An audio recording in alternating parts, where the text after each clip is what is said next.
Number 9. Welcome to Hotline TV, everyone. I'm Maura O'Brien. And I'm John Mercurio. Yesterday, the New York Times broke the story of Elliot Spitzer, a.k.a. client number 9's involvement with a high-class prostitution ring. A kiss on the hand may be quite continental, Maura O'Brien, but diamonds apparently are Governor Spitzer's best friends, potentially ex-governor by the time everybody watches this show.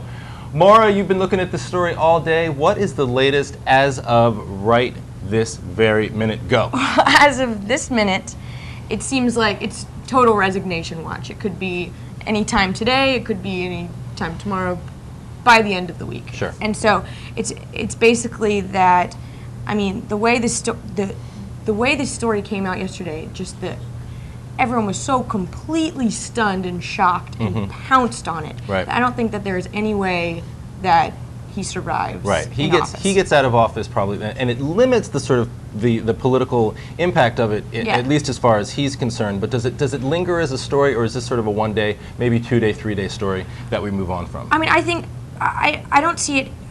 I really don't see it necessarily having like some huge lasting effect. I see it, the way it's been covered, the way I think most people have been perceiving it is it's almost more, it seems more on the personal side with him. Sure.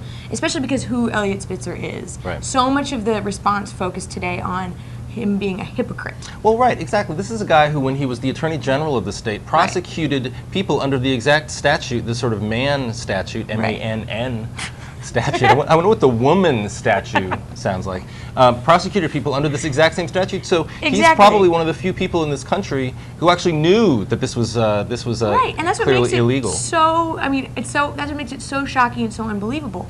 So because of that, I think that you can make this into way more of a personal scandal than like some sort of national, implications elsewhere. I'm going to go way out on a limb.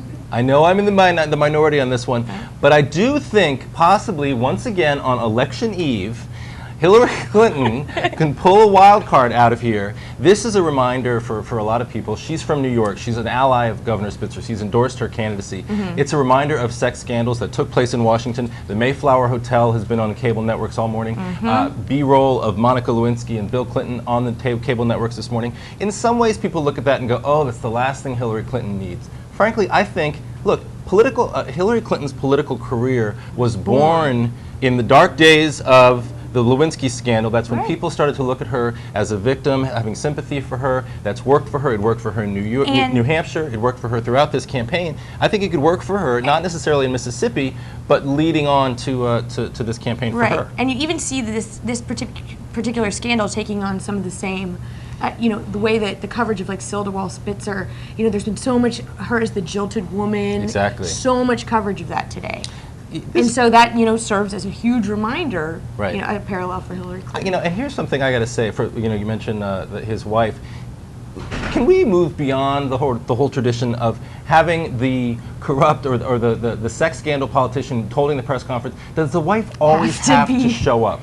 In the camera frame. Can there be some sort of understanding that she's fine, she's good, we're all happy, but she's off camera? I feel like the showing up of the wife is just such a sacrificial lamb moment. Everybody has sympathy for her. She doesn't want to be there. Nobody actually wants her to be there. So unbelievable and so disingenuous. And can't we just move beyond that? Anyway, by the time you all watch this show, Governor Spitzer may have actually stepped down. We don't want to sound out of tune. This was taped earlier today.